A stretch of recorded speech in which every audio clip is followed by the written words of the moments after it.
And welcome to today's edition of CovInspiration with Dayo Israel. Thank you to all our viewers who have faithfully joined us to the beginning of this conversation. Today, we have another fiery leader, an insightful, inspirational lawyer who is going to be speaking to us, a father to many of us, mentor to many. I would say that our guests for today and Chief Gani Fawemi were those who inspired me to actually go to university to study law.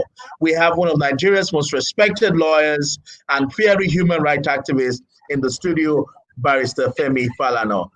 Good evening, Chief. How are you, sir? Good evening. It's my pleasure. I'm okay. How's the family? How's the family and everyone, sir? Well, we're okay. We are locked down. It is such an honor to have you on the conversation tonight. Before we get into the conversation of June 12th,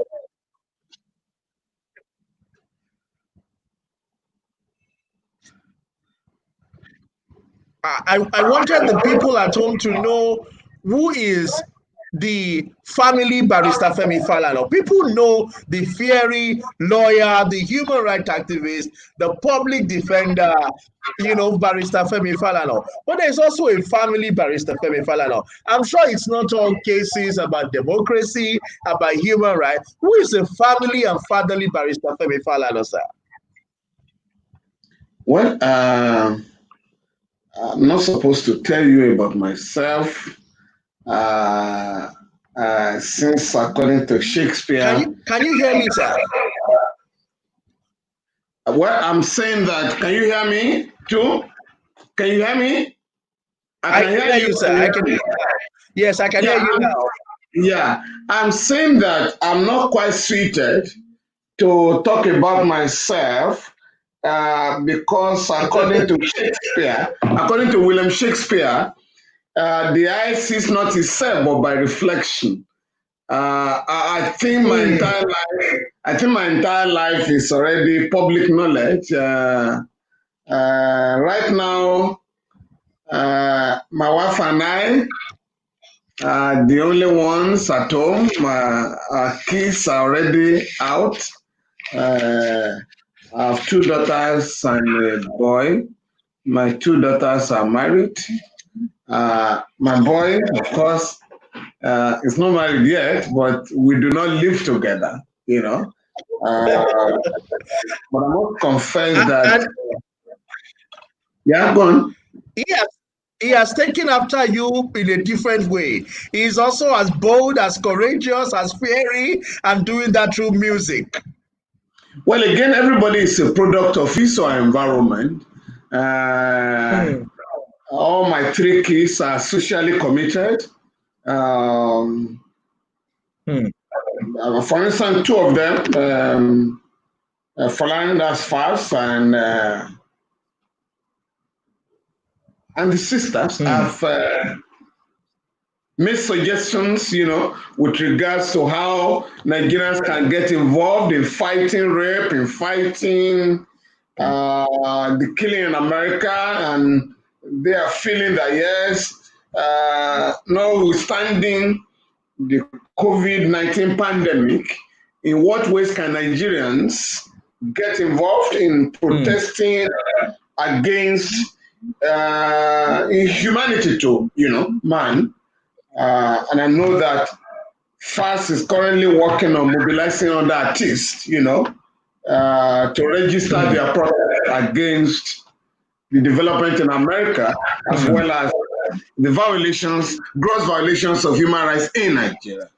So again, as I said, this is not surprising in the sense that my kids grew up, in an environment where we were involved in the struggle for a just society, in the struggle against unending military rule in our country, and in the struggle against militarization of the polity, So I expect that they will also want to get involved, one way or the other, in establishing a new society.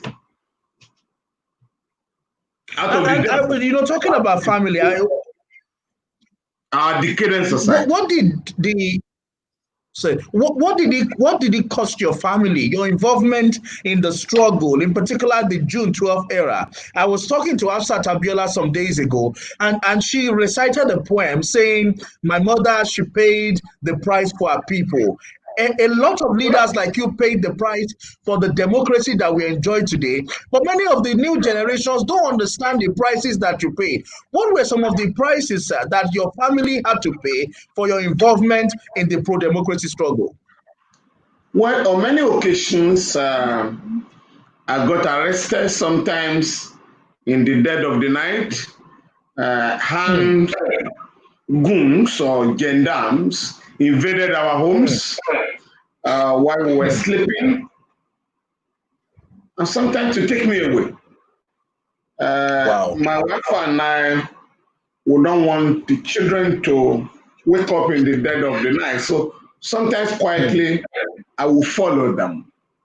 Until we got to a stage where we felt we're not going to do that again, because there was an incident when the late Dr. Belkon and Samkuti was picked up at about 3:30 a.m.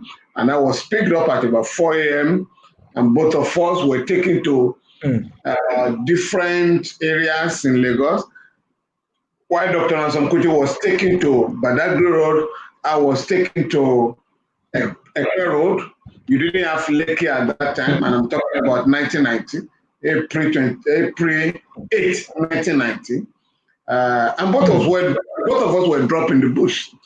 Dr. Ransom was luckier than I in the sense that he could easily be recognized by members of the public, and that was how somebody recognized him, by his face, and picked him up and took him home. In my own case, it was difficult. I had to walk about 8 kilometers to Ekpe, before I could find my way back to Lagos. And on getting home, the State Security Service had already issued a statement to defend that they knew nothing about what had happened to us. They knew nothing about our kidnap or abduction, in the early years of that morning. And from that moment, my wife and I decided that I was not going to allow any nocturnal arrest any longer. And so anytime they came, I found a way of avoiding arrest.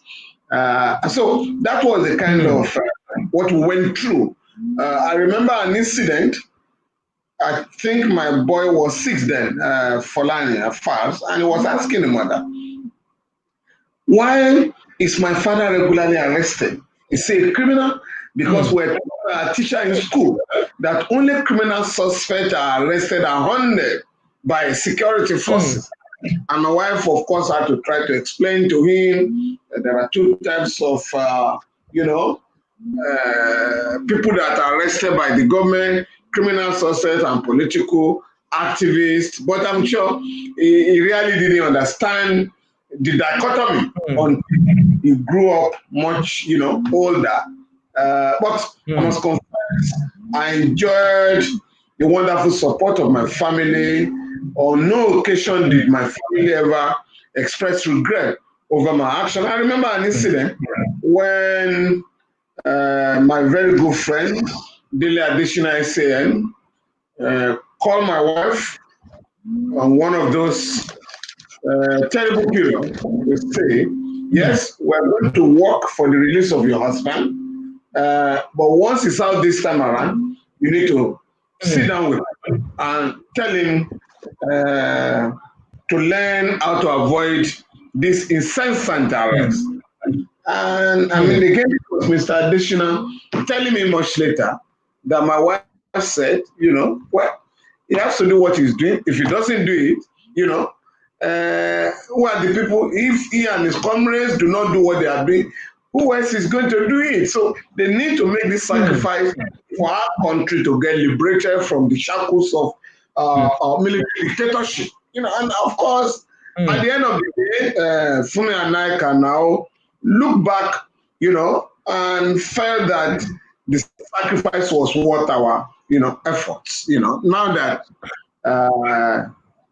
some rickety democracy, has been restored in our country of civil rule, and it's not democracy, but we'll get there eventually if we continue the struggle for stable polity, struggle for political stability, a struggle for the respect for human rights, and perhaps the rule of just laws. So that was what we went through a lot. We were charged on several occasions, from almost the list of offenses to the charges.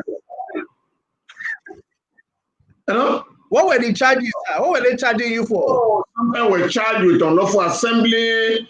I remember in 1992, we had printed some posters, and pasted them all over the country.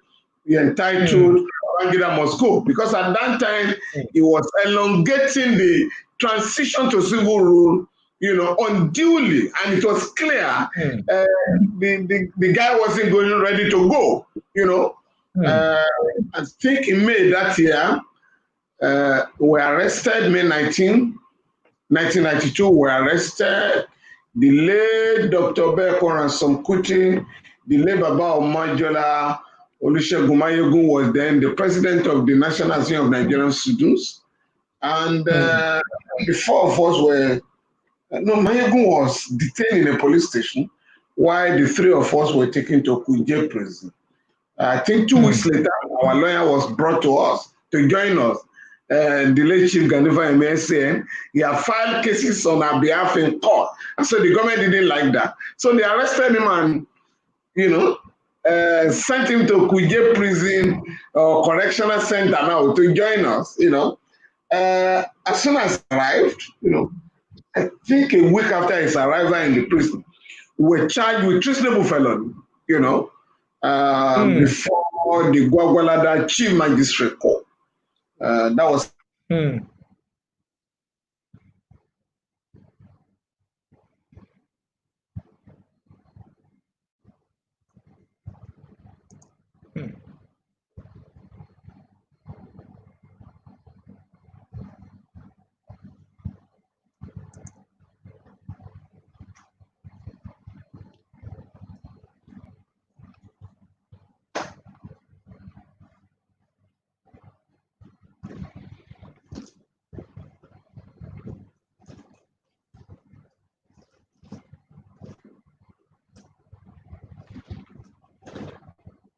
Okay, I think we lost Dr.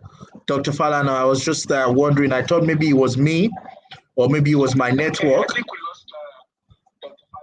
I was wondering maybe it was my network, but I think it's from his side. So we're expecting him back in the studio, and I'm sure he's going to join us now. It's great hearing his thought, but I'm sure it's the network issues, and Dr. Falana is going to join us back now. Thank you for your patience. I see that our audience is growing. It's going to be a very deep time tonight with Dr. Femi Falana.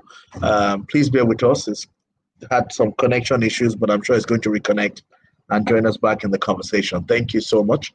I'm waiting for him to reconnect back to the studio, and then we can continue the conversation. Let me also try to call him from this side.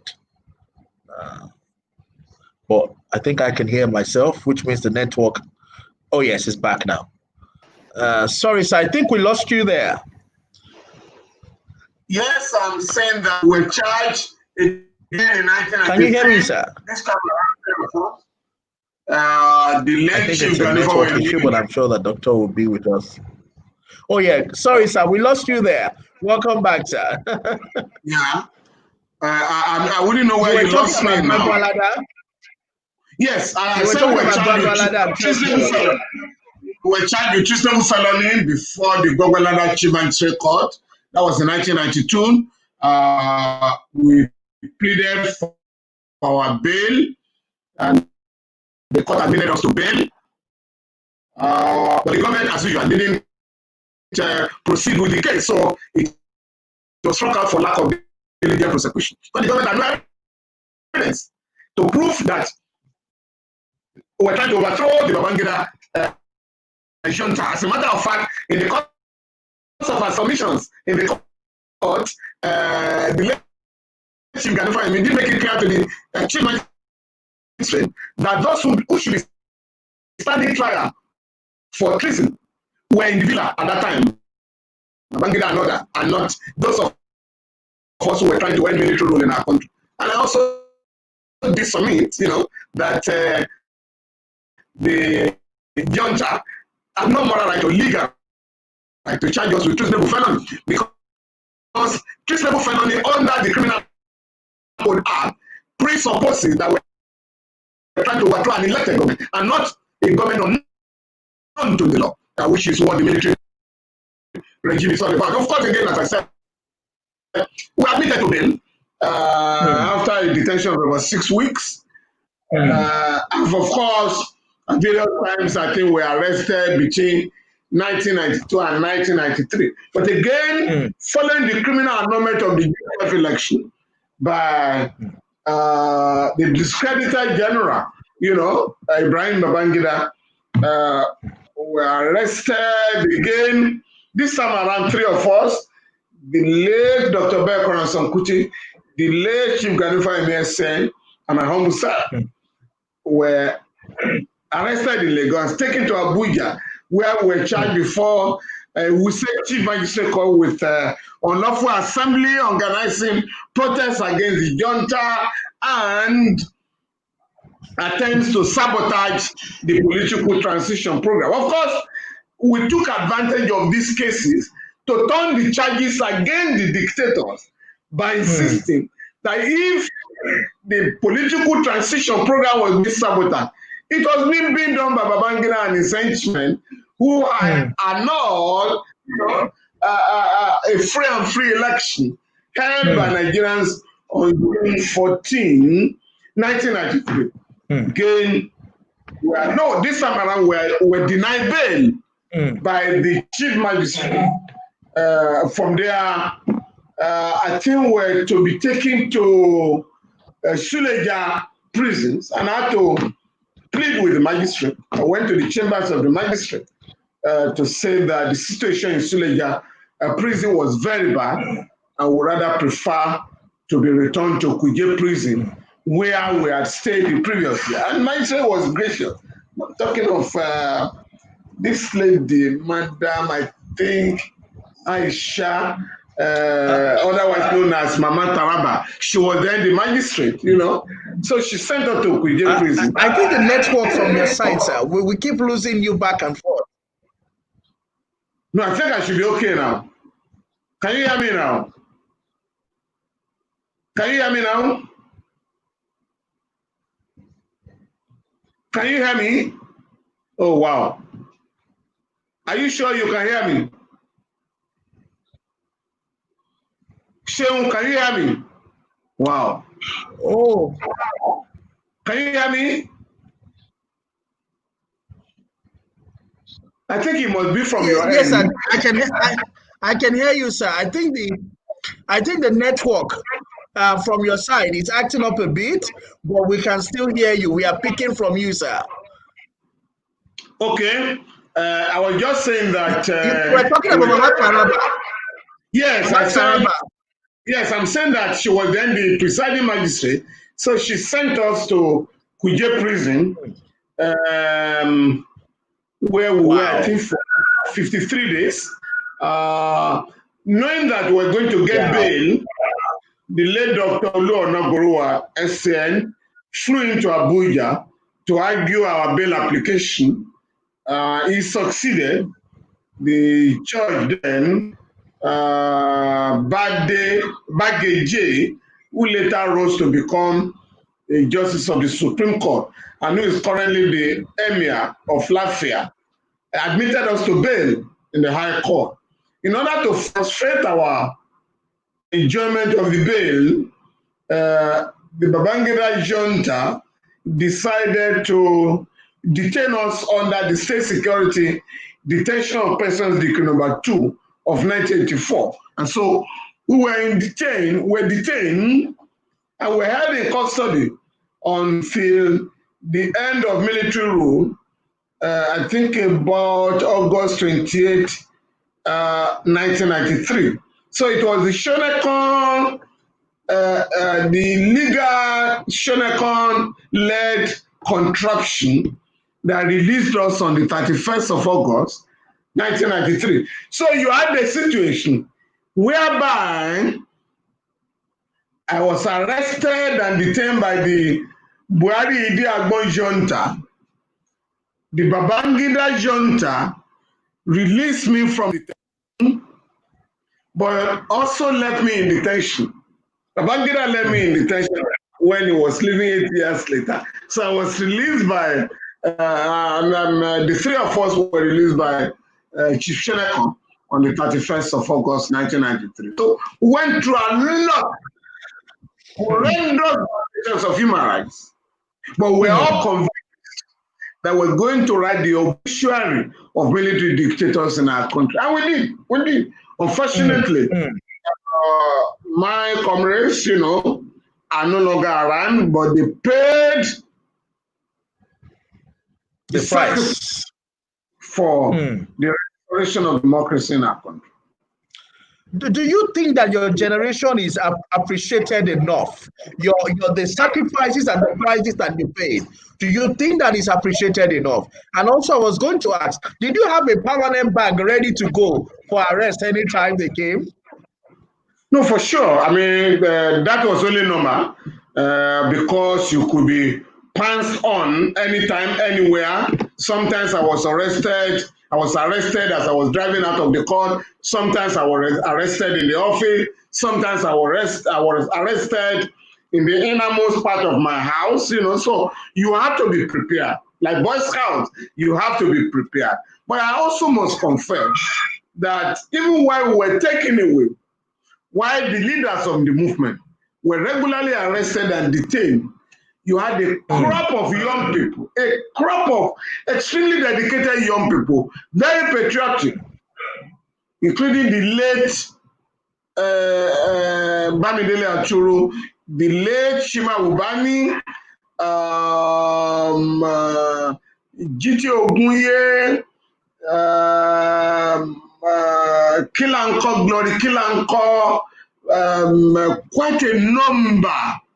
Bella Ideology, Luka Gadenu, quite a number. That Sylvester Odion, that stood their ground and ensured that the struggle was kept, alive, even while we were to demobilize Nigerians, even to engage in sit-at-home, to protest, which was the highest level of protest. What you call civil disobedience, when the military dictators were shooting and killing people on the streets. The leaders of the campaign for democracy in our absence mobilized Nigeria to sit at home as a way of protesting the annulment of the June 12th election. So I want to find out a few things as well. First is, did you at any time expect that you would have been killed? That's one. The second is, I would like you to tell us a story about the sit at home. What happened in those periods? What were the movements that happened? What were the actions that the civil society took that put the nation aground and passed the message to the military government that you were not going to take no for an answer? Well, for sure, without trying to be Matthias,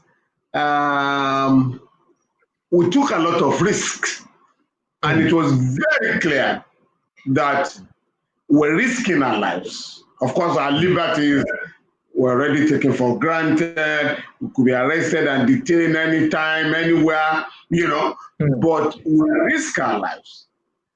And people were killed. We took part in demonstrations where people were shot dead. We had people who did not pose sufficient danger to the system, who were killed, who were bombed, whose houses were set on fire. Wow. And so the fact that some of us were lucky not to be killed wasn't our own making, but we took such risks. on the planning of the sit-at-home protest. It was a case of mobilization. The military junta had become sufficiently discredited, and we had made Nigerians to realize that the Ibrahim Babangida junta was not seeing a hidden agenda. I think this was popularized by the late Comrade Alawa Kabashon, my former boss in Chambers. He repeatedly warned Nigerians against the hidden agenda of General Ibrahim Babangida, i.e. that he didn't want to leave power. He didn't want to quit office. He wanted to metamorphose from a military dictator to a civilian president. But we frustrated that idea. We frustrated that dubious agenda. And anytime we have tried to stage a comeback to contest under a civilian, under the civilian rule, that ambition had been frustrated. But at that time, because Nigerians were sufficiently mobilized, we asked people to go to the street, and they joined us in the streets.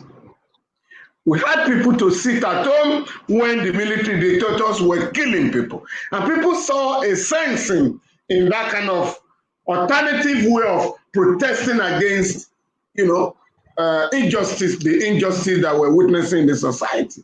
And so it was a case of mobilizing the society. We're highly organized, we're highly motivated, and we're highly determined. You were young in those days, sir. What role did student leaders play? What role did the youth play in the whole Junta struggle, pre-election and post-election, and in sustaining the tempo even till May 29, 1999? And I have one question I was going to ask. Why did your crop and the civil society not get involved when democracy was coming back in 1999? So there are three questions in that. Well, in the first place, I was involved in student unionism in my undergraduate days, where the student leaders at the then Obafemi University of Ife, now Obafemi Awolowo University. So we provided support for our colleagues. We rendered service for our colleagues, even though the system benefited many of us. We hardly paid any fees in our undergraduate days, and we had the best opportunity. Jobs were waiting for us, upon our graduation. But we believe that we owe it a duty to the society to make life better for each and every Nigerian. We wanted to fight for a society where there will be free education, access to education by all Nigerians, and other good things of life. We thought these were the rights of Nigeria. So as students, we protested against corruption, we protested against injustice, we protested against human rights violations. So when one entered the larger society, it became a natural phenomenon to want to continue, what one was doing on campus. And we had other comrades, who were also involved. We had the student leader, and we had organized ourselves under the name of Patriotic Youth Movement of Nigeria. And when we now came out, we linked up and continued the struggle. And that was what culminated in the civil rights movement in the 80s, and 90s. For young people, yes, we're young, but we're determined. And we had our dreams, which we tried to realize. In 1999, we wanted a genuine transition program, and we're convinced beyond any shadow of doubt that the Abdulsalami Abdusalam Abubakar Junta's transition program would not lead to genuine democracy. And that is what you have seen in the last 21 years. It's been 21 years of uninterrupted frustration for our people, for the majority of our people. Excruciating agony for our people. Total misrule for 21 years. And that was not what we wanted. Hence, we didn't partake of the program. But would it have been different if you actually all got in there and you, for example, had run for governor in Ekiti and Ganifa and me had run for different things? Would it have been different if your generation, most of you, because some of you later joined, the Bamidele Okoyemi, the Tokumba Fikoyomi, but would it have been different if all of you had entered the race at that time? In 1999, you must not make this mistake. The political class, or rather the system, knew what each and every one of us stood for. And so if we had participated in 1999, there was no way the system would have allowed some of us. Because they knew we're not just trying to replace military dictators, that some of us were calling for system change and not change of faces. And so the political class could not afford to commit class suicide by allowing some of us to take over the reins of power. So that had to be understood at all times. By the time we now tried to, and it was clear, when we ran for positions in 2003, the entire system ganged up against us to ensure that we did not gain access to power. So people have to understand this. Those who have been allowed, and you must appreciate this, we provide respect to them. They went into the system, and the system tested them and believed that they didn't pose any serious threat to shut the status quo. So you have to understand that very, very clearly. Makes a lot of sense. Let's go back to June 12. Do you join the school of thought that says Abiola should not have declared himself president, the Ekpetedo process and all of that? Or did you think that it was appropriate at that time with the actions?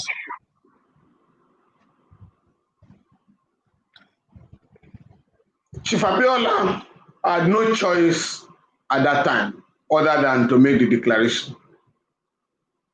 Here was somebody who had won an election,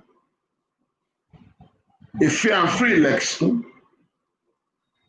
It was voted to by majority of Nigerians. So he had a pan-Nigerian mandate.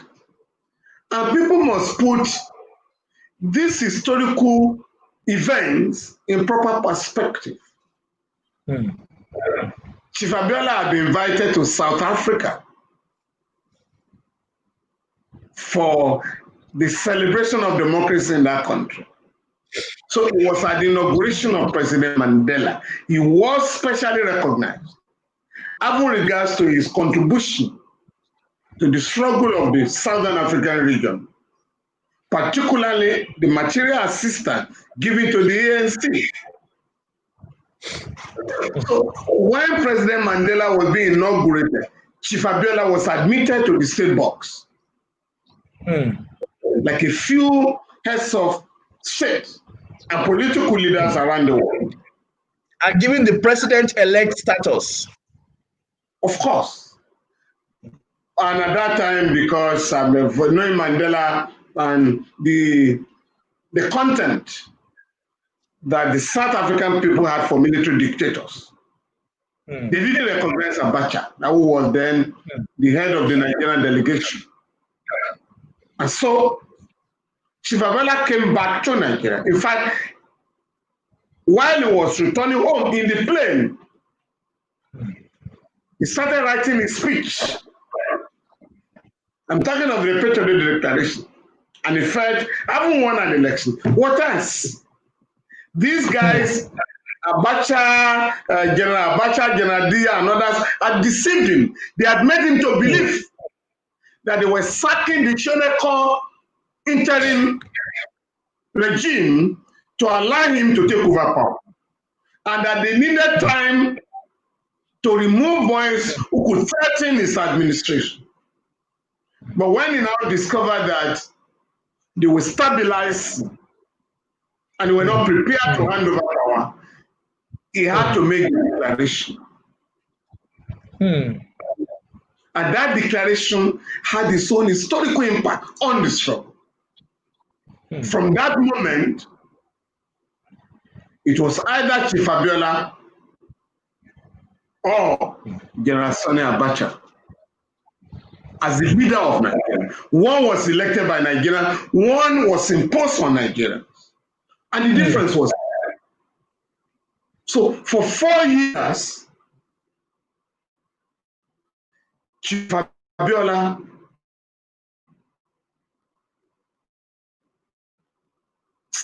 sacrificed his liberty, sacrificed his life, sacrificed his family. And that was the highest price anybody would pay for democracy. Happily, his sacrifice was eventually recognized.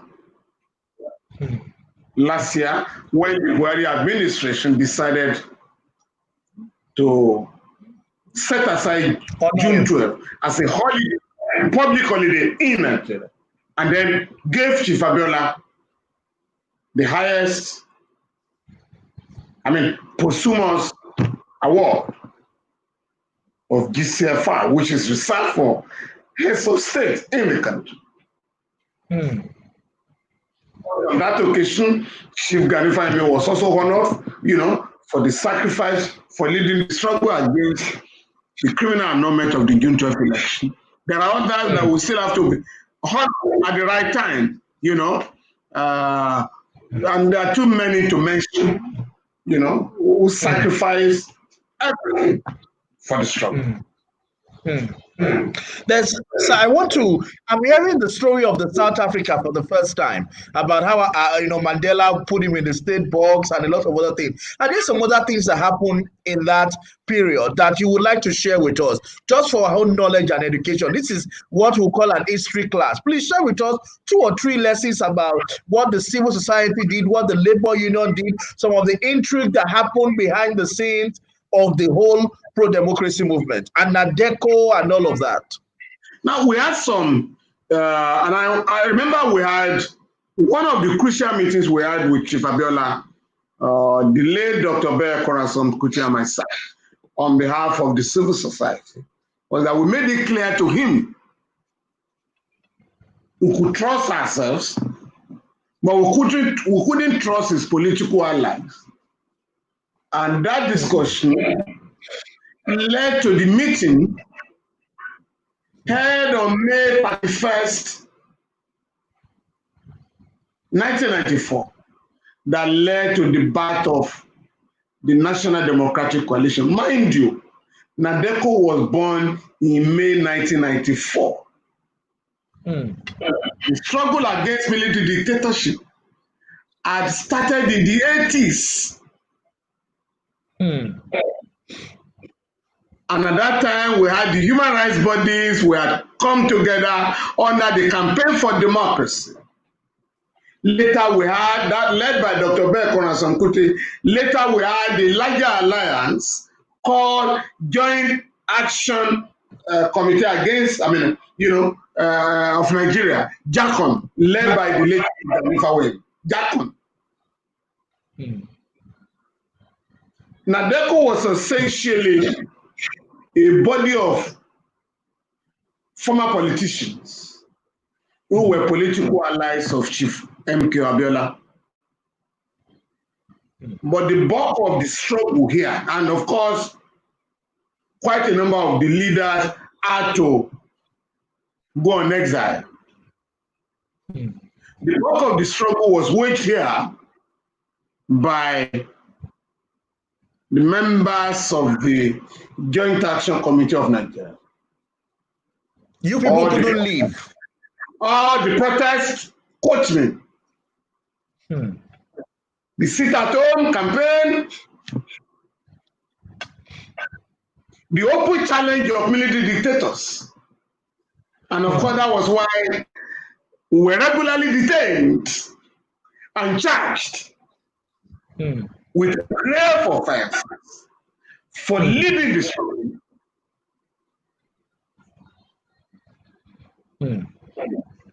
against unending dictatorship in the country. And that is not to say that the leaders of NADECO did not carry out or did not or were not involved in the struggle. In fact, the military dictators thought that NADECO was carrying out all our actions. Hence, the regime decided to wage a battle against that organization, just, like our own other bodies do, like other pro-democracy organizations. Now, it may interest you to know, but I think I should correct it. One judge, again, he has just passed on, Justice Saleh, Dayo Israel, who was then the chief judge of the Federal Capital Territory. He it was who stopped NEC, National Electoral Commission, then headed by Professor Humphrey Nwosu, from further announcing the result of the election.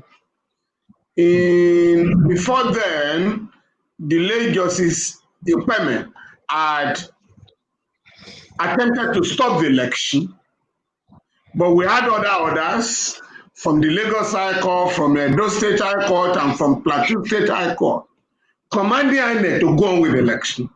And of course, there was Section 19 of Decree 25 of 1987, which had outside the jurisdiction of the court with respect to the election. So at the time the election was held on June 14, there was no legal entanglement or inhibition from holding the election. There was no inhibition. In fact, by April 1993, we had gone to court and obtained another in Lagos, restraining the Babangida Junta and his baby, the Association for Better Nigeria, from disrupting the transition program. So at the time that body went to Abuja in June to file an action against the election, and at the time Justice Ikpeme attempted to stop the election, at the time Justice Saleh gave another stopping NEC from announcing the result of the election, with profound respect. Those actions by the Abuja judges were contemptuous of the order of the Lagos High Court. Of course, the Court of Appeal was going to resolve the matter when the Babangida Junta discovered that the Court of Appeal could not be used a decree pushed out of the villa while the proceedings were ongoing in the court in Kaduna, stopping the hearing of the case, housing the jurisdiction of the court. And that was how the move by the judiciary to resolve the conflicting orders of the high courts, again, was frustrated by the military dictators. So whoever says that, the election on June 12, 1993 was held in defiance of a court order, such a statement is bonkun, because there was already a court order restraining the plaintiff, that is Association for Better Nigeria, from disrupting the transition program. Why didn't you go on exile in that period?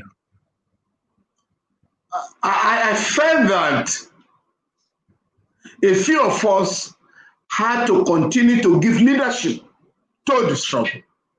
I remember we travel occasionally. For instance, I can tell you, between 1987 and 1997 and 1998, I could not travel through any of the airports. So anytime I had to travel abroad, we had to travel to Benin Republic or Ghana in the dead of the night, and then fly from there to any country that we wanted to travel to. And we had to come back through that route. Right? Yes, sir. I remember an incident, I think I was in the US, and I met with Professor Wole Soyinka.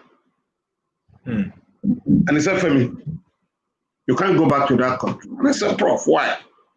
He said, well, if you go back, you are likely to be arrested and detained for a long time.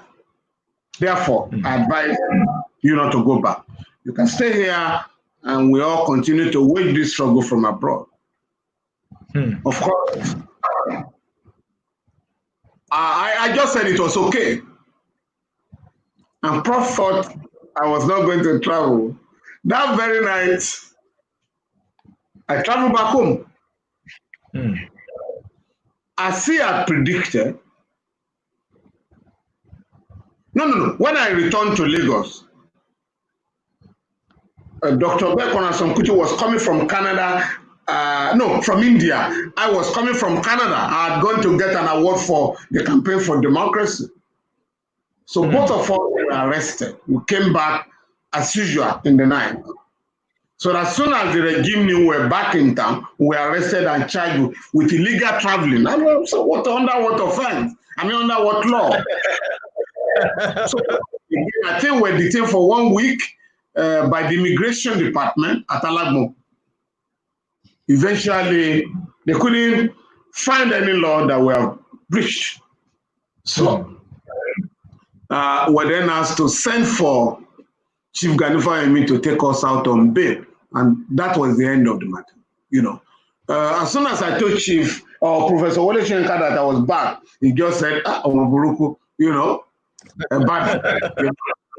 As he had predicted, I was arrested and detained, I think, for 10 months. Wow. On what charges this time? I beg your pardon?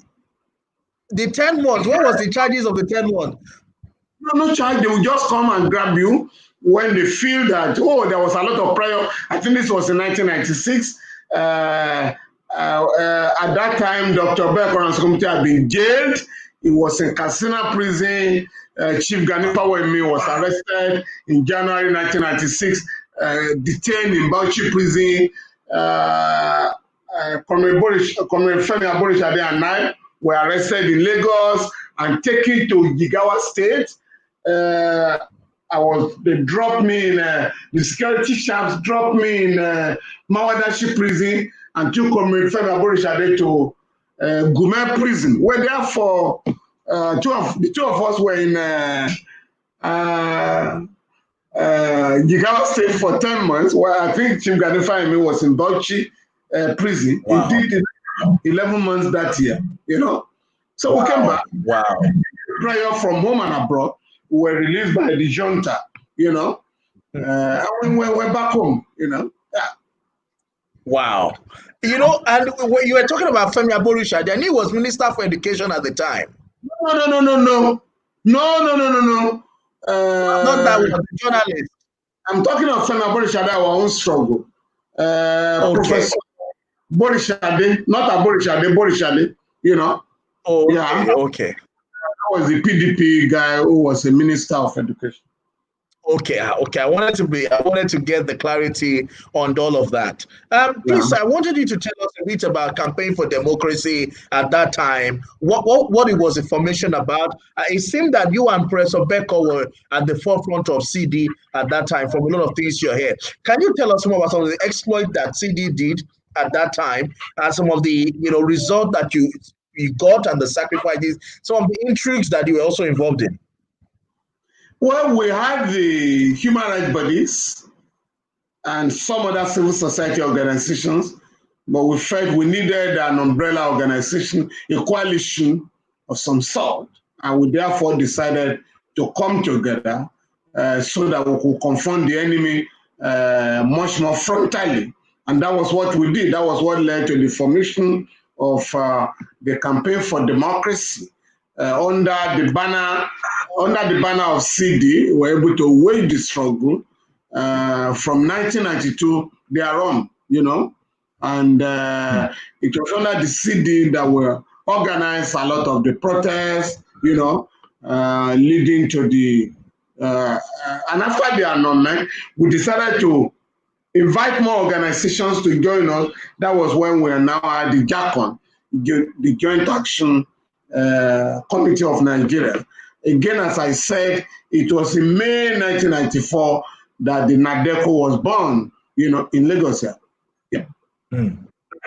Do you see, Modi was speaking 2 days ago, and I think I must say this, that Shehu Sani was the vice president of the Campaign for Democracy.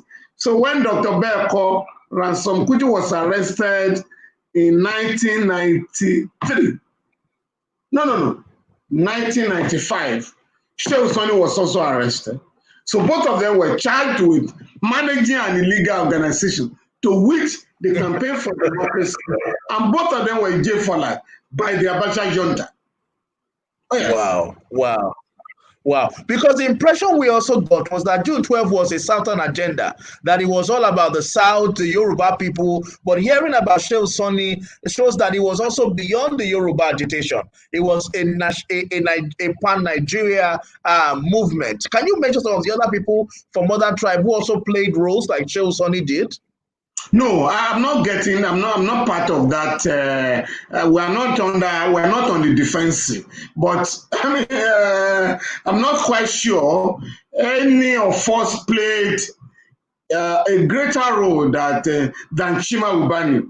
Of course, we lost him in the struggle.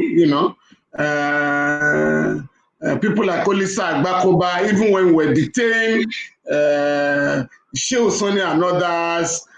Glory Kilanko, quite a number of young people. I've mentioned people like Luka Ganenu, Bello Ideology, quite a number of young men and women. This lady, now Mrs. Oduma King, Oduma King. Yeah, okay. All those young people then were involved in the struggle. And even when we're not around, they did not allow Nigerians to miss our, in the struggle. But do you think that the youth of this generation can pay those prices? The late Bala Usman, Alhaji Balarabe Musa, Kone Dangiwa, Umar Dangiwa, quite a number of them were forefront. Dan Suleiman, Commander Dan Suleiman, Obiora, quite a number. Ndubisi Kanu and others were involved in the struggle to defend the mandate. So those who said it was a Southwest affair or Yoruba affair were trying to call a dog a bad name in order to hang it. So the enemies of democracy. And in any case, most of the protests for civil rule, or most of the protests against colonialism, against military rule in Nigeria, were also staged or held in Lagos. So if the struggle against military dictatorship or against the annulment also took place largely in Lagos, there should be no apology for it. As I begin to move into today, before we wrap up, sir, do you think that the youth of today are ready to make the sacrifices that you guys made, this kind of sacrifices? Are they ready to have delayed gratification? And why do you think is, if you have a doubt, why do you think that many of the young people are less concerned about the democracy sustaining rather than fighting on Twitter and abusing each other?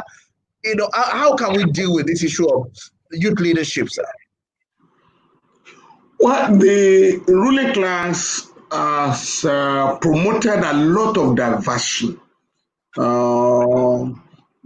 The ruling class, the system has invested a lot in religion, so that, and I'm talking of religiosity, so that people will go to the church and the mosque without asking questions about injustice. The government has also encouraged young people not to show interest in the affairs of our country. Elections are rigged, fake results are announced. Even there was a president who declared that an election was a do or die affair. Those who killed during elections are never prosecuted. These are deliberate actions to discourage young people from participating in politics and to worsen our case. The politics of our country has been fully commoditized. The politics of the country has become the exclusive preserve of money bags. So this has kept women, young people, workers, and their allies from participating in the politics of the country.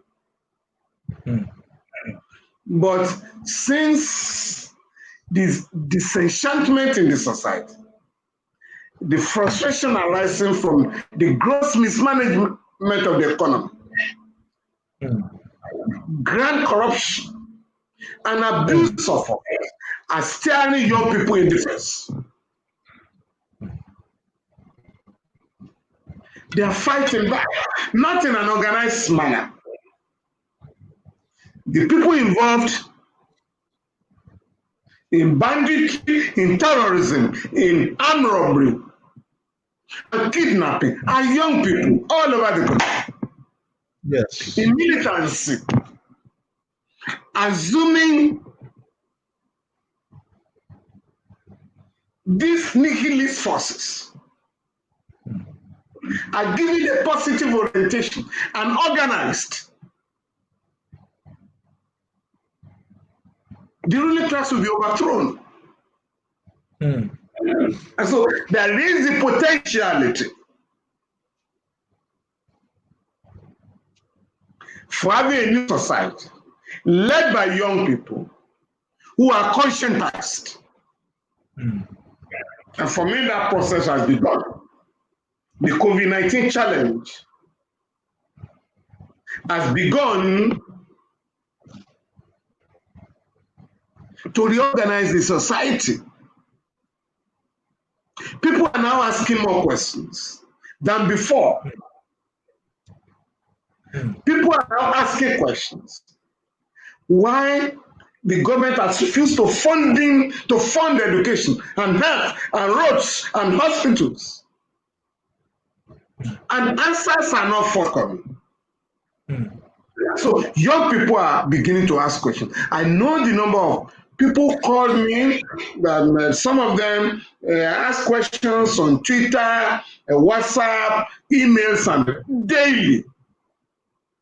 Asking questions about injustice in the society. And many of them want to get involved. So the challenge before us, I can tell you that based on such challenge, we have formed an alliance of about 74 organizations made up of labor unions, civil society organizations, and others. And the body is being co-led. It's led by three of us. The president of the Nigerian Labour Congress, the president of the Trade Union Congress, and my humble self.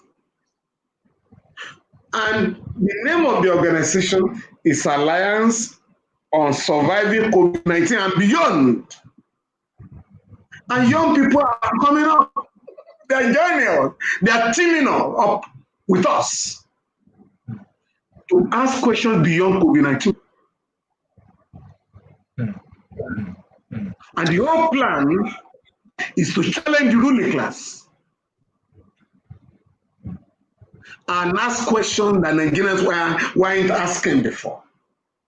For instance, we're challenging the government on the decision to slash the budget of education and health, while the budget of the central bank, 2 trillion naira this year. The budget of the National Assembly, 128 billion naira this year, has just been reduced to 115 billion naira. So people are asking why you're having a budget that has no regard for the majority of our people. How the government can cut the budget of health from 111 billion to 64 billion. Wow. So these are questions that the government will have to answer. How the budget of a country is 10 trillion naira, while the budget of the central bank, an agency of the government, is 2 trillion naira.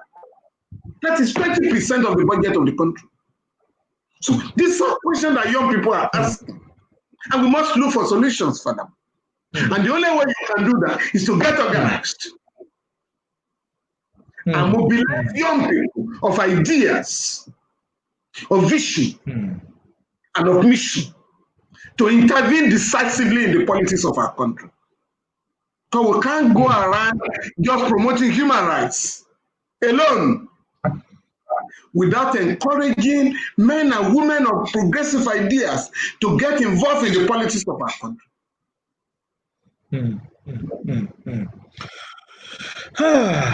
Chief, I have 2 more questions before I let you go, sir. And the first is, okay, sir, Barrister Femi Falana. I've had with different. Yes, Mr. Femi Falana, sir. You've defined that we're not in a democracy yet. We are in civil rule. What do we need to do as a nation, as a government, as a people, to get us to the destination of a true democracy, which is the ideal of June 12th? Section 14 of the Constitution provides that Nigeria shall be a country founded on participatory democracy, popular democracy. And popular democracy is different from bourgeois democracy. What we have now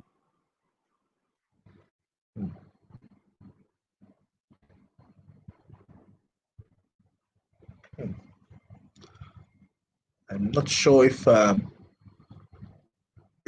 Femi Falana is still there. I know that I can't hear him. If you're at home and you're watching, can you comment? Let me know if you can hear me or if you can hear him. I don't know if the problem is from my side or from his side. Let me try to play the YouTube live to see what.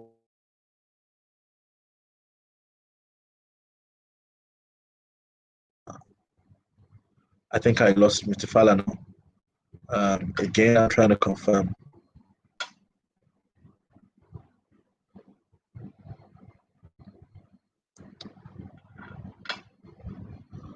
Okay, I think I lost Mr. Falana, but I'm here.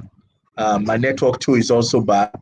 You can hear me, but it's frozen. So which means that he has a challenge on the side. But I'm sure that he's going to come back now to give us the final. It's been an interesting conversation. You would agree with me. And, I think these are some questions truly that we need as citizens. I think Mr. Falana is back. Let me connect him. Yes, sir, we have you back, sir. Sorry, sir, it was network. I'm so sorry. I was using my I was using electricity, and you can be very epileptic. So yes, that has been the problem. So I'm just trying to use my phone now, and I think that will be more stable for now. Yeah, we can go ahead. Absolutely. Yes, sir, you were talking about what we need to do. You said we're in a civil rule and not in a democracy yet. And that what do we need to do as a nation to get to true democracy? Yeah, I'm saying that Section 14, subsection 2B provides that Nigeria shall be a country founded on democracy and that there should be participatory democracy. What we have right now is a bourgeois democracy, and that is the democracy of the rich. The same section provides that the security and welfare of the Nigerian people shall be the primary purpose of government. Again, that the government shall be constituted in such a way as to reflect the diversity of the country, otherwise called federal character. Furthermore, that the economy of Nigeria shall be managed by Nigeria, and that the commanding height of the economy or the Commonwealth shall not be concentrated in the hands of a few people or a group. Since 1999, for the past 21 years,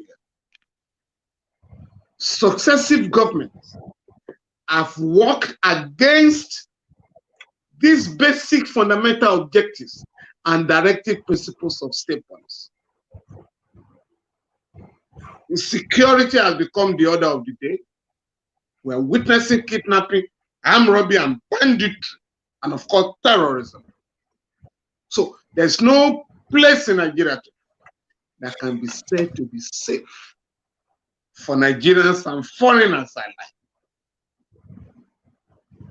Majority of our people have lost total interest in the politics of the country. Hence, elections are likely boycotted for the reasons I had stated earlier. Of course, the economy of Nigeria is not in the hands of Nigeria. It's in the hands of imperialism and its local activities. I mean, for instance, I have cause to write to the Senate President and the Speaker of the House of Representatives in November last year. Gentlemen, can we collect the funds criminally diverted from the Federation account or withheld from the Federation account? And from the figures I gave, which has not been disputed, I was talking of $105 billion. The Senate President wrote me a polite letter. Oh, we are on the same page. We're also planning to move a motion to recover this fund. Huge sum of money. But what has happened since then? The Senate and the House of Reps have approved $27 billion loan, $5.8 billion loan for the president.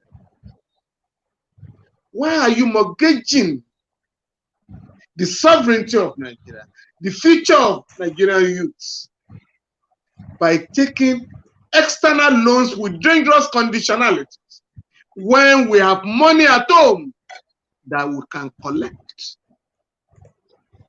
So again, we are going to enter into a serious struggle on this next week. Now, for us to take control of our country from political buccaneers and economic parasites, we need to get organized. And that is why Nigerians must turn the use of the social media from negativity to positivity. We must use the social media to promote serious debates. We must organize to ask questions from those who claim to be representing us. Take Lagos, for instance. The economy of Lagos State is the 6th largest economy in Africa. How many Lagosians know what the budget of the state is about? That goes for all the states. The only budget that is partially discussed in the country is the budget presented by the president. Nobody talks about the budget of the states. Nobody talks about the budget of the local governments in the country. In fact, I do not know any local government today that has a budget. So we must now begin to change the narratives. This is a wonderful country in terms of its abundant human and natural resources. We must now husband, we must harness our resources in order to promote the happiness of all Nigerians as enjoined by Section 16 of the Constitution. We have no business with poverty. Why should Nigeria be the capital, the global capital of poverty? It's a shame. And that is why we need to get organized. We need to come together. We need to challenge the status quo of oppression, of injustice, of fraud and corruption, and take this country and ensure that this country occupies a prominent place in global affairs. And unless you fix Nigeria, the black man is in trouble all over the world. What would be your final advice to young people who are watching this? In terms of my advice to young people is to have confidence in themselves. Most of those who are in power were young people. General Obasanjo left power in 1979 when he was barely 42. He came back 30 years later. General Buhari left power as the head of state in his early 40s. He came back 30 years later. Why should we recycle the same set of leaders who have no new message to offer Nigeria? So, and that is why young people must have confidence in themselves. Then get organized and mobilize Nigerians, be prepared to mobilize Nigerians. And that is why we must take advantage of the internet, social media. Unlike in those days where you will need a lot of money to mobilize. With social media now, you can mobilize millions of people. Once your message is clear, once your message is positive, and that is why I'm going to appeal to young people today. While you may want to entertain yourself on the social media, please ask questions about the country. Get hold of your legislators. Lagos has 40 legislators in the House of Assembly, 24 members in the House of Representatives, 3 senators. Are we asking any of them questions? And all the other 36 states as well. Beg your pardon? And all the other states across Nigeria. All the and states the FCT. across the country. We must begin to ask questions now. When they read the budget of the country, you must ask the legislator, what is in need for young people? What is in need for women? What is in need for disabled people, physically challenged? Because they constitute the majority, the young people. What is in need for the youth? What is in need for the workers? Because they constitute the majority of our people. And that is what democracy is all about. Ladies and gentlemen, Mr. Femi Falana, thank you so much, sir, for the insight, the inspiration, and the history that you've shared with us about your journey, the sacrifices that people like you have made, either from the civil society, from the labor union, or from the political class of those days, to make sure that we enjoy the form of democracy that we see today. Our democracy may not be perfect, but it is on a journey. And what we, our generation, must do is not to let your generation down. The generation that fought to ensure that Nigeria can even be able to, we don't have to go on exile today. and we have a duty, and I'm hoping that all of the people who are watching us on all the various platforms, by the grace of God, we will not let your what's this word? The labor of you heroes be in vain by the grace of the Almighty. We're very grateful, Chief.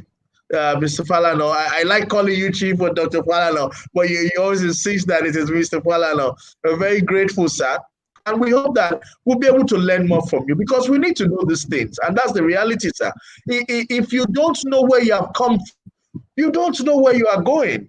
And, I wish that, there were other things, but I'm sure that we would call on you again, sir, to ask more questions. So how did we get here? What are the things we need to do moving forward? And we hope that you'll be there for us whenever we call you, sir, by God's grace.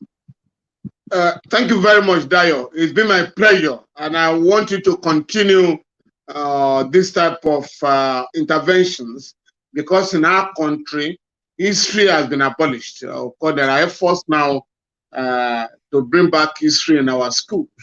History is very important. History is a teacher, and we need to learn about our past. And that